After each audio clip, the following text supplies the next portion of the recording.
Hi all. CUET entrance എക്സാമിന്റെ തീയതിക്ക് മാറ്റമില്ല എന്നുള്ള കാര്യങ്ങളൊക്കെ നിങ്ങൾ അറിഞ്ഞു കാണും. നമ്മൾ റെഗുലർ ആയിട്ട് നോട്ടീസ് ഇറക്കിയിട്ടുണ്ട് NDAയുടെ ഭാഗത്തുനിന്ന്. മെയ് 15 ശേഷം എന്തായാലും എക്സാം ഉണ്ടാവും. സോ നമ്മുടെ പക്കൽ ഇനി കുറച്ച് സമയങ്ങൾ മാത്രമേ ഉള്ളൂ. നിങ്ങളുടെ +2 ബോർഡ് എക്സാമിനൊക്കെ ശേഷം പ്രിപ്പയർ ചെയ്യേണ്ട സമയം ആയിക്കൊണ്ടിരിക്കുകയാണ്. അപ്പം നല്ല രീതിയിൽ ഫോക്കസ് ചെയ്ത് പഠിക്കണം. അങ്ങനെ പഠിക്കുമ്പോൾ പലരും ചോദിച്ചിരുന്നു എന്താണ് CUETന്റെ സിലബസ് എന്നുള്ളത്. നമുക്കറിയാം ക്ലാസ് 12 സിലബസ് ആണ് CUETയിൽ നിങ്ങൾ പ്രധാനമായിട്ട് നോക്കേണ്ടത്. പിന്നെ നമുക്ക് അവൈലബിൾ ആയിട്ടുള്ള 2 വർഷത്തെ പ്രീവിയസ് ഇയർ ചോദ്യങ്ങളുമാണ്. അത് മാത്രമല്ല നമ്മൾ സാധാരണ പ്രീവിയസ് ഇയർ ക്വസ്റ്റൻസ് അനലൈസ് ചെയ്യുമ്പോൾ ഏകദേശം ഒരു നീറ്റിന്റെ ഒക്കെ ലെവലിലുള്ള ചോദ്യങ്ങളൊക്കെ CUETക്ക് ചോദിച്ചിട്ടുണ്ട്. അപ്പം പ്രോപ്പർ ആയിട്ടുള്ളൊരു സ്കെഡ്യൂൾഡ് ആയിട്ടുള്ള പഠിത്തം തന്നെ നമുക്ക് ഇനി ഈ ഒരു സമയത്ത് ആവശ്യമാണ്. ഇവിടെ ഈ വീഡിയോയിൽ പറയാൻ ഉദ്ദേശിക്കുന്നത് നമ്മുടെ സിലബസിനെ കുറിച്ചാണ്. സിലബസ് അപ്ഡേറ്റഡ് ആയിട്ടുണ്ട്. സിലബസ് എന്ന് പറയുമ്പോൾ നമ്മൾ ആദ്യമേ വിചാരിക്കുന്നത് ഈ വർഷത്തെ NCERT current NCERT syllabus class 12 syllabus ആണെന്ന് വിചാരിച്ചെങ്കിലും അതിൽ നിന്നും മാറ്റമുണ്ട്. വളരെ പ്രധാനപ്പെട്ട മാറ്റമുണ്ട്. കഴിഞ്ഞ വർഷത്തെ CUETന്റെ അതേ സിലബസ് തന്നെയാണ് ശരിക്കും ഈ വർഷം അവർ കൊടുത്തിട്ടുള്ളത്.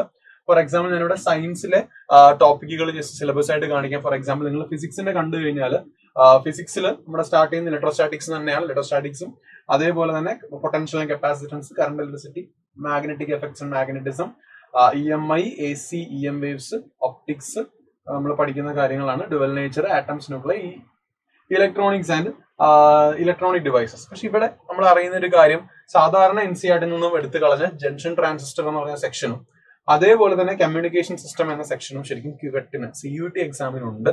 അപ്പൊ അത് നമ്മൾ എക്സ്ട്രാ പഠിച്ചേ മതിയാകും. അതേപോലെ കെമിസ്ട്രിയിലേക്ക് വന്നു കഴിഞ്ഞാലും പലരെന്നല്ല നേരത്തെ ഡിലീറ്റഡ് ആയിട്ടുള്ള ചാപ്റ്റേഴ്സ് ശരിക്കും എവിടെ വന്നിട്ടുണ്ട്, നിങ്ങളുടെ സിലബസിൽ വന്നിട്ടുണ്ട്.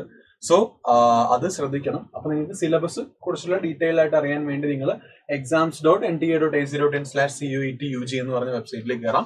അല്ലെങ്കിൽ exams.nta.ac.in വെബ്സൈറ്റിൽ കയറുക. അതിനുശേഷം സ്ക്രോൾ ചെയ്യുമ്പോൾ താഴെ CUET-UG കാണും. അവിടെ സിലബസ് സെക്ഷൻ ഉണ്ട്. സിലബസ് സെക്ഷനിൽ കൃത്യമായി സിലബസ് നോക്കുക, എന്തൊക്കെയാണ് പഠിക്കേണ്ടതെന്ന് നോക്കുക. പിന്നെ വളരെ പ്രധാനപ്പെട്ട ഒരു കാര്യം, സൈലം നമ്മുടെ ക്രാഷ് കോഴ്സ് സ്റ്റാർട്ട് ചെയ്യുകയാണ്. ക്രാഷ് കോഴ്സ് നമുക്കിപ്പോൾ PCB അതേപോലെ തന്നെ ജനറൽ ടെസ്റ്റിനും ഇംഗ്ലീഷിനും മാത്രമായിട്ടും അല്ലെങ്കിൽ കമ്പൈൻഡ് പാക്കിങ്ങിന് പല രീതിയിൽ നമുക്ക് കമ്പൈൻഡ് ആയിട്ടുള്ള ഇതുണ്ട്. അപ്പം നമ്മൾ ഉടനെ തന്നെ ക്ലാസ്സുകളൊക്കെ ആരംഭിക്കും. അപ്പൊ അതുപോലെ നമ്മുടെ ചാനൽസിലും ഇനി നമ്മൾ കണ്ടന്റ് ഓറിയന്റഡ് ആയിട്ടുള്ള വീഡിയോകളൊക്കെ കൂടുതലായിട്ട് ചെയ്യും ബിക്കോസ് ഓഫ് ദ സിലബസ്. അപ്പൊ സിലബസ് നമ്മൾ ശ്രദ്ധിക്കണം. ഇപ്പൊ നമ്മൾ നീറ്റിനോ അല്ലെങ്കിൽ JEEക്ക് പ്രിപ്പയർ ചെയ്യുന്ന പോലെ നിന്നും കുറച്ചും കൂടെ എക്സ്ട്രാ ആയിട്ട് നമുക്ക് എന്ത് ചെയ്യാനുണ്ട്, CUETയിൽ പഠിക്കാനുണ്ട്. ദാറ്റ് ഈസ് +2 സിലബസ് ആണ്. എന്നാലും +2 കളഞ്ഞിട്ടില്ലാത്ത പോർഷൻസ് ഒക്കെ നമുക്ക് കഴിഞ്ഞ വർഷത്തെ അതേ പോർഷൻസ് ഇവിടെയും ഉണ്ട്. സോ അത് ഫോക്കസ് ചെയ്ത് തന്നെ പ്രാക്ടീസ് ചെയ്യുക. കൂടുതൽ നമ്മുടെ കോഴ്സ് റിലേറ്റഡ് ആയിട്ടുള്ള അപ്ഡേറ്റ്സിനൊക്കെ ചാനൽ ഫോളോ ചെയ്യുക. Yes, thank you so much. അതേപോലെ ഡൗട്ടുകൾ കമന്റ് സെക്ഷനിൽ രേഖപ്പെടുത്തുക. ബൈ.